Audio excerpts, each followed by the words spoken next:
And children, I hope they enjoy this year Gullah Geechee TV Nayshun News episode with me on the wall, Hogg and things like that. But now, we ain't just trying to make you learn this your time. We want you to see these things that happen in life for true.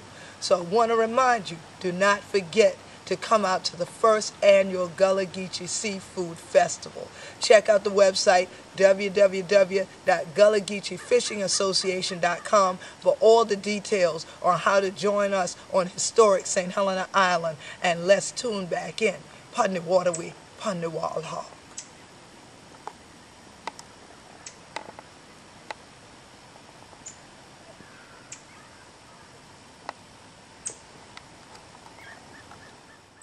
Now I noticed you go out and come in, but have you ever worked where you stayed out? Oh yeah, I work from here to Texas, so I mean, of course I go and stay 16, 17, 20 days when I first started, but now, I mean, I've got older and wiser, got my own business. I don't do it as much. I mean, I make good money for me doing what I'm doing, so spending time back on the land now, that's what I want to do. I mean, I've done this ocean. I think I've done my time on the ocean, so now I'm trying to catch up. I hear that. So now we also know you are the president of the Gullah Geechee Fishing Association. Yes. Now with all your years of experience, and I know you also been the president or currently are the president of the Shrimpers Association, too, right? Right. So now for the state of South Carolina. Right. So now, what made you get involved with any of these associations? Why not just say, like you said, you're comfortable, I got my business, I'm doing something I love to do, you know, I'm all right. Why go ahead and get involved in these kind of things? Well, I believe the industry is dying, and you know, politicians get involved in it, and they'll kill it. And you need voices to speak against these things, to allow us to stay in this business or stay in this industry, so we could have fresh seafood in the low country. Because if nobody speaks up about it, they'll just do what they want and regulate you out. And maybe, you know, if I'm 80, 90 years old, if I want to come out and drag a net, I want to be able to, and don't have to worry about the red tape to go through the same, you know, become shrimping. And it's interesting because when you mention all the legislative members, are any of them in the seafood industry that you know about? None that I know. Right, because I don't think there's any that I know of either. No. So it's kind of interesting that people who don't do what you do set the laws for what you do. Right. Well, you got people that live on the coast and assume, and they go by these book studies, but that's not always what counts. I mean, you know, we go by statistics, but that's not what all counts. Hands-on is what counts to me. I've been out here 35 years. I seen them come, I seen them go. I seen shrimp plentiful, I seen no shrimp. You know, you can't study these things and say what's going to happen the next year, what's going to happen the next year. You just can't do it. And it takes people like us to tell these people, to get them to understand, we've been through this, we've done this years and years and years. This is how it's going to be, and this is what we are asking y'all to do for us to keep us in business. Exactly. And by us staying in business, it keeps the whole economy of the state, it keeps the whole economy of the region, and thereby the whole country.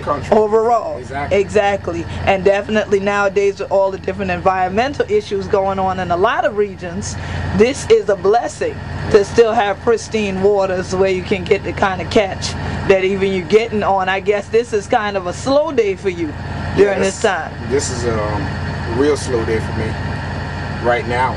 I mean, we're making money, but it's kind of slow. I mean, I made a profit already this morning. I mean, maybe I spent $70, $80 on fuel, but I already got $1,000 worth of shrimp. So I mean, and by the time I pay my crew, I'm happy. I mean, anytime I can go on my job and make me $1,000 a day, you know, after I pay my expenses, I'm fine. That's right, and that's a blessing to be able to do it. Because some folks work for a week and they still don't make that. Right. Exactly. And then to be out here in this type of environment, looking at all this, I think there's a lot of people that wish they did have the blessing to do it. Oh yes, it's out there. Yes it is. Yes it is. So definitely, we appreciate you letting us come on board the Wild Hog with Gullah Geechee TV. You gonna be we first shrimp on what we have on Gullah Geechee TV and things like that. And this year the one we Gullah Geechee natives right here in the Gullah Geechee Nation from Port Royal, South Kakalaki. Come to Beaufort County and come on down to Port Royal Shrimp Company down at the dock chillin'. Get your seafood. It got more than shrimp now when you get to the shop, so don't fool yourself. Come on down. Chillin', this year the Queen Quet, and you know this year the what going on.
Wade in the water, wade